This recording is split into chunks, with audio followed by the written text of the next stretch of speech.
While I may be into technology here with this channel, one thing where I'm lacking technology is in my cars.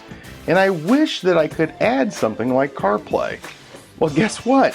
That's what we're going to do with this episode. We're going to add CarPlay to my Honda Civic. This is what's next.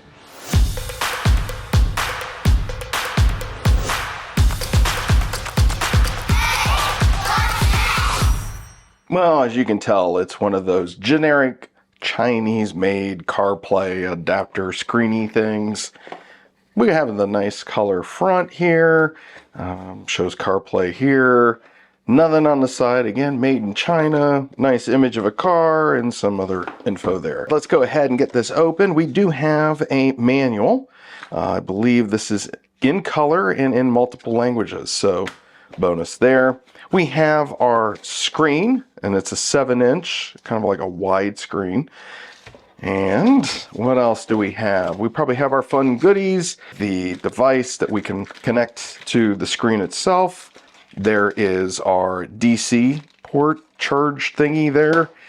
We do have a 3.5 millimeter jack. Obviously that is probably to route audio from here to your car stereo. Let's go ahead and get rid of this and unpack that screen. That is the one problem when you're buying stuff on Amazon. You just never know when they're going to stop selling it. But again, this is probably being made for multiple resellers on Amazon. So again, let's take this with a grain of salt as far as the functionality. I'm sure there are others on there that are just as good and probably even better. This is really just to give you an idea. Is cheap CarPlay adapters, are they even worth it? And I do have a surprise for you on this one. We'll talk about that later. All right, so here is the device. We have our power button. Looks like we have all of our controls here, including the TF card slot. We have our USB-C connection. That is for the 3.5 millimeter jack, and I believe that is for a camera. If you wanted to add a camera to this, this one does not have one. So let's go ahead and peel this off. All right, and that is the screen itself. We're going to take a look at that in just a moment. We're going to hook it up to one of my portable power stations that has a DC 12 volt connection on that. All right, let's take a look at the user manual real quick. And again, it is in color. It looks like we have iPhone, iOS 10 and above. And then it does have the setup instructions, which will follow that. I am using CarPlay today, not Android Auto. And then we have some information about screen mirroring, iPhone mirroring, the audio output, so on and so forth, and we'll take a look at that. It also looks like you have FM output. That's kind of cool. And then, again, local speaker, that would be from the device itself. All right, enough looking at the manual. Let's turn this thing on and see if we can get it connected to my iPhone. All right, I brought out my EcoFlow so we can use the 12 volt car adapter right here. So I'm going to go ahead and plug that in, and then we're going to plug in the device. And hopefully we're going to start seeing an image. There you go. And as you can tell, it is not a bad device. The touchscreen works. The controls down here are okay. I find the brightness to be a little picky. A little bit more so than the audio here. All right, so what do we got? We got CarPlay, we have the Android Auto, screen mirroring, and then you have your audio output. If we go into that, you have Bluetooth capability. You have the, let's see, what's this one? The FM transmitter. You also have the auxiliary audio, and it's defaulting right now to the speaker. We're gonna go back to the menu. If we go this way, you do have an EQ option, obviously using the built-in speaker here, which I believe the speakers, yes, there is one speaker right to the back. Hey, look, it's shaped like a car. Yeah, this is the connection point for that suction cup thing that I showed earlier. All right, that's for the audio. Then you have background, so you can switch the images just by clicking the button. Then you have your SD card. It says it's invalid because we don't have a card in there currently. Last but not least, you have settings. So these are your basic settings. We have the original car Bluetooth, reversing silently, camera mirroring. Again, looks like it's mostly, these items here might be more for the camera that's not included in this one. You have touch calibration. We're going to say no, or you can restore factory. Screen mirroring, there is your information for your Android and Apple mirroring. Sound setup, same exact EQ. Display settings. Wow, you can even do contrast, hue, and saturation. Wallpaper, these are the images, and I do like this one, so I'm going to set it to that. Scroll back up, you have your languages. These are the different languages that are available. Date and time, and then version. So I'm going to go ahead and select the date and time. All right, I just adjusted the date and time. Not going to bore you with that. It actually wasn't too difficult. Currently November 15th, 2025, while I'm recording this video. And then there's your version of the software that is in this device. Let's go back to home. And what we want to do next is to set up CarPlay. All right, so what we're going to do is we are going to double check our LAN connection and our Bluetooth. Actually, I'm going to skip straight to CarPlay, and let's see if we can set it up that way. So if I click CarPlay, let's see what comes up in the list. And there it is, car BT, and I think they show it as dash star star star star 98D9. So it looks like we're okay there. We're going to go ahead and select that. We're going to do a pair. And we're going to select CarPlay on the device. And let's see what happens. All right, it says connect. Oh, and there we go. Wow, we got CarPlay running. And that looks pretty good. Let's test the... Yeah, it's not bad. I mean, the redraw on this is pretty slow.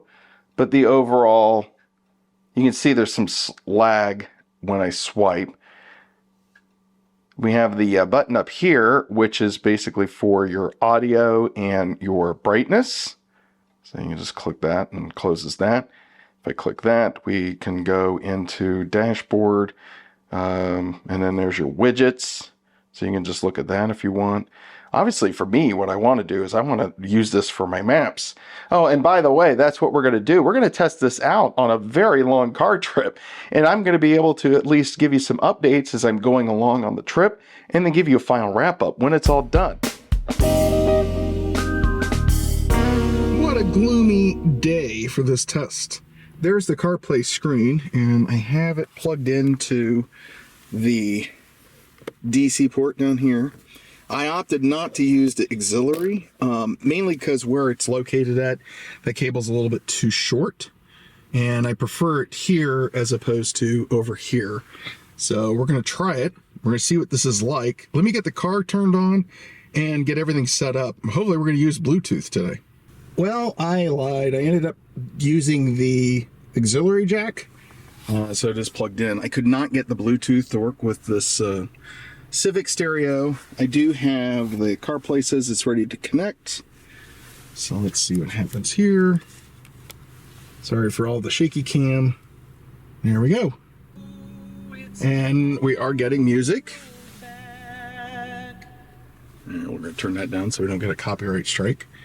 And yeah, so now we just need to go with our maps. If I can find it, I think it's this one here. Yes, so we want to go the fastest route, and there you go. All right, so let me drive with this for a while. We're going to see how this works. Oh, and then the other thing I noticed too is that this button is not, okay, now it's working. Yeah, that's weird. You also can move it, it looks like. See, oh, there it is. Okay, cool. All right, well, that is working now. It's a little finicky, I'm going to say that much. All right, well, let me get going on the road, and I'll report back to you at my next stop. Well, I've done a couple things. This dot here, I ended up moving it out of the way. If you press and hold it, remember, you can move it. Well, it was sitting right over the speed limit, and then it fell off the window. So I'm going to try to reconnect this again. Overall, screen redraw has been great. Brightness is fine. It's not too bright. I'm going to check in towards the end of the trip. We're a little over 2/3 of the trip is done. All right, well, it looks like I got a good seal. It's a little light up here. But hopefully this thing is going to stay. Let me get this car started. Yeah, actually, from my perspective, I think that's going to work. So that's what it looks like from my view. Let's see if that thing will stay on, and we will continue using this. All right, just chiming in. It is currently 7:05, and you can see that this screen, it's as dark as it's going to get. And so it has been a little annoying for me driving at night. So yeah, I think I'm going to shut it down for the evening because I just can't, it's just too much glare coming off. I wish there was a way that you could darken that up, but I can't find it. So guess I'm going back to my phone. All right, I think we've done enough tonight. Well, I'm at it again. I am not giving up on this device. So as you can see, I have it mounted right here on the dashboard, but I'm using a different mount. This is definitely a stronger mount than the one that this device came with. So I'm hoping that my experience now, having it lower, will be a little bit better for me. And I'll report back to you, because I don't know if I can record video on my phone while this is connected to the CarPlay. We'll see. But so there you go. Let's get on the road. I'll do a stop here in about 20 minutes. All right, so it does look like I can use the CarPlay screen with my camera application from Blackmagic. And as you can see so far, this is my angle that I see. And I like that so much better than when it was over here. I like it much better than when it fell down. So far, I think this is the better option. And again, I believe that it's because that adapter, which is what charges my phone, is so much better. That arm and the suction, way better than what came with the CarPlay. So I'm sure if you have another one of those, or buy it separately on Amazon or some other resource, you might be better off. You can also buy those little plates that go where the suction is, little round plates, and then they adhere to your dashboard. The only thing I don't like is I wish that was at a right angle, because it kind of sticks out. But anyways, I'm going to drive a little bit more, and yeah, my opinion is turning on this to be far more positive than it was on the first trip out to Kansas. So there we go. That is my look so far. Okay, so we have traveled, I think, roughly a little over 100 miles, 120 it says. It's about 10, so we're gonna say about 110. And I have to say that I am enjoying this CarPlay screen a lot more than I did on my initial trip out to Kansas. We've done about 400 to 500 miles testing with this CarPlay screen. And I think that I'm going to do a little bit more driving today, and we can then take it back to the studios for those final thoughts. All right, well, we successfully made it home.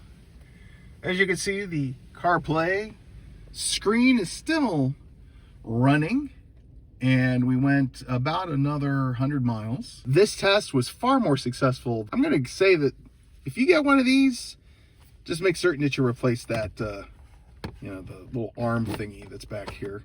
Let's take it back to the studio for my final thoughts. Okay, after driving about 500 miles with this device, what do I think? Honestly, I have some mixed feelings.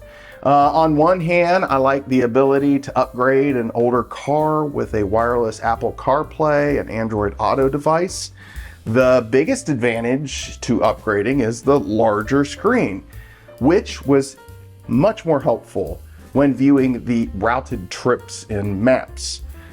During the sunny parts of the trip, which there were few on this trip, I'm going to let you know, this CarPlay device was easy to read and didn't go dim due to overheating issues like my phone does sometimes on hot summer days. The multiple audio output options were a bonus, and while my Civic no longer connects to my phone via Bluetooth, it was nice and fairly easy to stream music after setting up this device. Now, what about those negatives? Please remember, I'm referring to this device, as there are a variety of these screens available for sale on Amazon, eBay, you name it. Your experience may be different than mine. First, the screen is annoyingly bright at night, which is not something I've experienced when just using my phone. Yes, it may be this particular version of a wireless CarPlay screen, but it might be something to consider when purchasing. Also, location of where the device is at might also help with that brightness. Second, making calls was a bit underwhelming. I didn't show this in the video, but the person on the other end would have issues hearing me. Maybe it was how the phone was connected to this device, so it could have been my issue, not the device. Lastly, I have had a hard time justifying this as my phone, while connected to the mount, does basically the same thing. Don't get me wrong, it was, in my opinion, it was fun to test, but it wasn't as great of an experience that I thought it would be, if that makes any sense. Will I continue using it? Maybe, perhaps for long trips, but short trips, you know what? I'm just gonna stick with my phone. Well, that's a wrap for today. If you found this episode helpful, please take a moment to click the thumbs up icon and don't forget that subscribe button. To watch another episode, you can either click here or here. And until next time, I'll see you again for another episode of Hey, What's Next?